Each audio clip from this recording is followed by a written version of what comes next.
मित्रों नमस्कार, मैं हूं राकेश कुमार। आप देख रहे हैं मत अभिमत। मित्रों, बेतिया राज्य की परिसंपत्तियों को बिहार सरकार ने एक अधिनियम लाया और उसके बाद अपने अधीन कर लिया।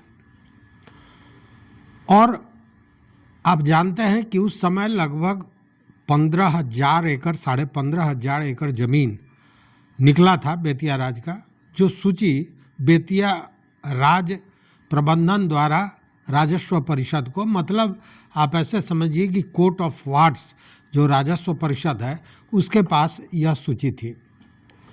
लेकिन जैसे ही यह विधेयक पास हुआ और सरकार ने सारी परिसंपत्ति को ले लिया बेतिया राज्य के, उसके बाद से एक नया काम शुरू हुआ और वो ये कि जो भी जमीन बेतिया राज्य का छूटा हुआ है, जो सूची में नहीं आया है, जो 2017-18 में जो सर्वे हुआ था उसमें छूट गया था, उनको ढूंढने का काम शुरू हुआ।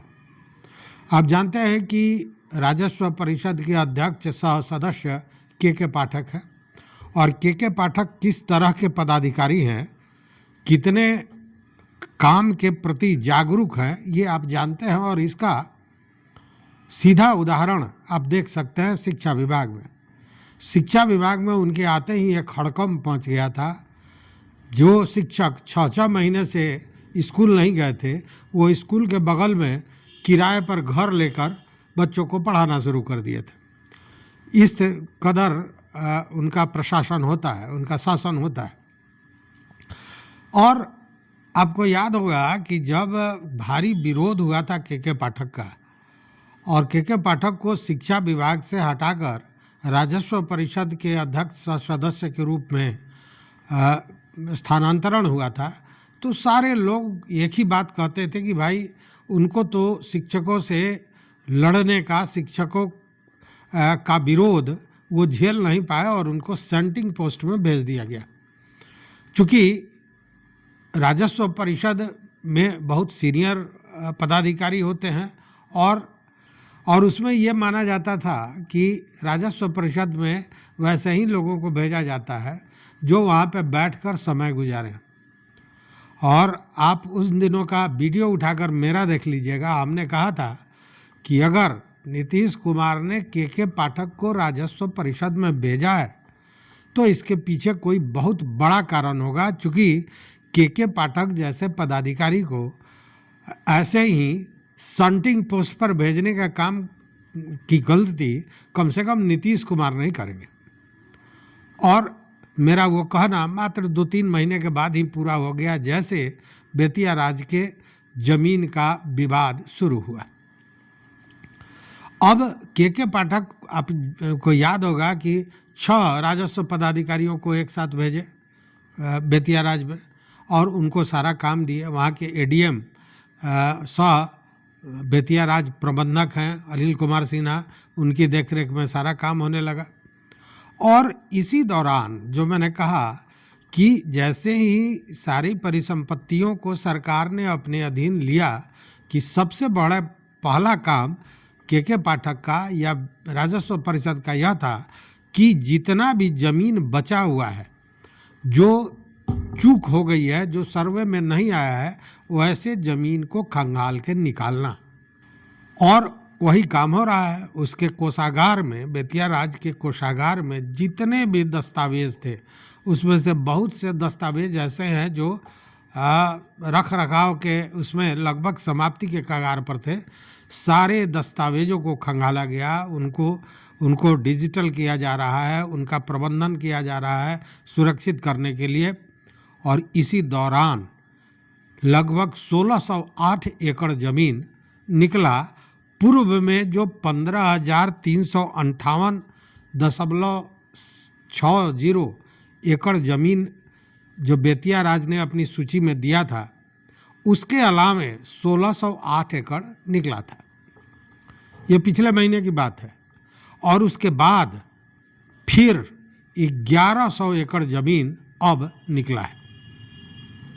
मतलब कि केवल कोषागार में खंगालने के बाद सर्वे में जो चीज़ें आई थी वो तो आई थी, उसके बाद कोषागार में रखे हुए दस्तावेजों में इतनी ज़मीनें निकली हैं, एक बार 1608 एकड़, और अब वो उसके अतिरिक्त, मतलब उस 1608 एकड़ के अतिरिक्त और 1100 एकड़ ज़मीन निकला है।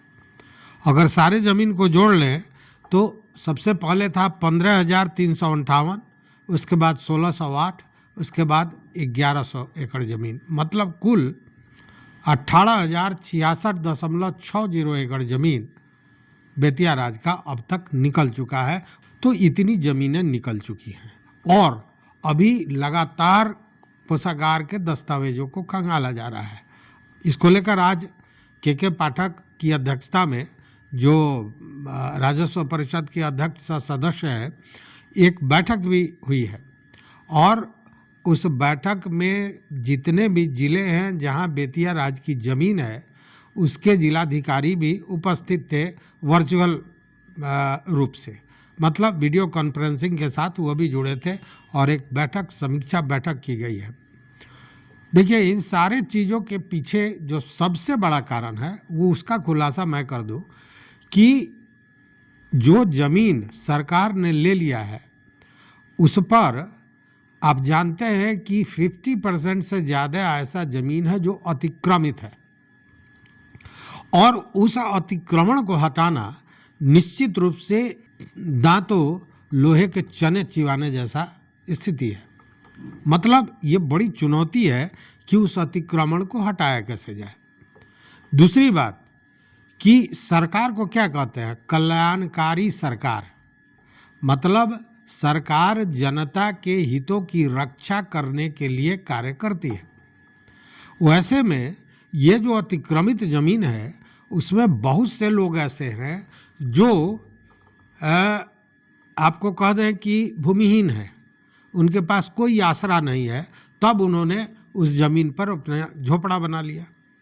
उसमें बहुत से दबंग भी हैं जिन्होंने ज़मीन को कैप्चर किया, उस पर अपना व्यवसाय खड़ा कर लिया, लाखों लाख की कमाई भी कर रहे हैं। कुछ लोगों ने अट्टालिकाएँ बना ली, मतलब कि सब तरह के लोग उसमें हैं।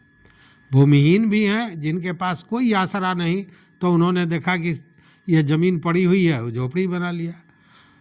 जो भूमाफिया हैं उनको लगा कि बेतिया राज का कोई वारिस नहीं है, कोई देखने वाला नहीं है, कोर्ट ऑफ आर्ट्स तो पटना में बैठा हुआ है, उसे क्या मतलब है, तो उसने मनमाने ढंग से ज़मीन पर कब्जा कर लिया, उस पर अट्टालिकाएँ बना ली, मॉल बन गया, सिनेमा हॉल बन गया, ये सारी चीज़ें हुई हैं।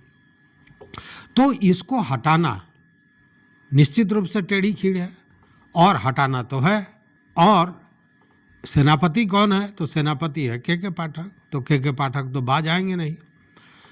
तो उसको कैसे हटाया जाएगा, मतलब जो अधिनियम बना उसमें किन नियमों का अनुपालन करना होगा, उस नियम को बनाया जा रहा है जो लगभग अंतिम चरण में आ गया है।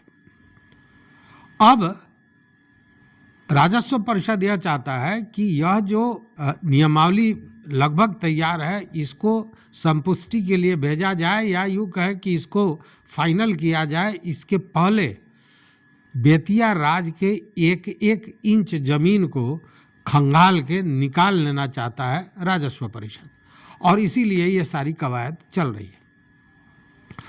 आज समीक्षा बैठक के बाद भी बहुत सी चीज़ें सामने आ सकती हैं, चूँकि इस चीज़ को अंजाम तक पहुंचाने का बीड़ा के पाठक ने उठा लिया है, और यह जो नियमावली आएगी वही तय करेगा कि यह जो मामला है कितने आसानी से या कितने मुश्किल से फाइनल होगा। चूँकि जिन्होंने अट्टालिकाएँ बना ली हैं उनका क्या होगा, जिन्होंने झोपड़ियाँ बनाई हैं, जो बेघर हैं, जो भूमिहीन हैं, उनका क्या होगा, जो वहाँ व्यवसाय कर रहे हैं उनका क्या होगा, किसी ने कब्जा करके यूं ही छोड़ दिया है या कृषि कर रहे हैं उनका क्या होगा। मतलब कई तरह के मामले हैं और उन सारे चीज़ों का फैसला, उस अतिक्रमण को हटाने का काम उसी नियम के अनुरूप होगा जो बनाया जा रहा है। बेतिया राज परिसंपत्ति को अधीन करने का जो अधिनियम बिहार सरकार ने बनाया, जिसको राज्यपाल की मंजूरी के बाद कानून बना दिया गया और उसके बाद उसका गजट भी पास हो गया, गजट जारी हो गया, तो उसको कार्यरूप में लाने के लिए जो नियम है वही असल मूल मंत्र होगा, या यूं कहें कि उसी के आधार पर इन अतिक्रमणों को हटाया जा सकेगा। दूसरी बात है कि जो भी लोग अतिक्रमण किए हैं, चाहे मजबूरी में किए हों या जबरन किए हों, जैसे भी किए हों, उनके लिए भी दिशा तभी तय होगा जब यह नियमावली आएगी। क्योंकि कल्याणकारी राज्य हमेशा यही चाहेगी कि मैक्सिमम जो लोग हैं उनको राहत दी जाए, और जो लोग दमंगई से या जानबूझकर या जो भूमि माफिया हैं उन लोगों को सज़ा भी दी जाए। तो उसी तरह से नियमावली बनाई जा रही है। हालांकि जो बातें छन के आ रही हैं उससे लगता है कि सरकार जो भूमिहीन है या जिनको दूसरा कोई मकान नहीं है वैसे लोगों को राहत दे सकती है। अब राहत किस तरह से देगी यह देखने वाली बात है। तो अभी स्थिति यही है।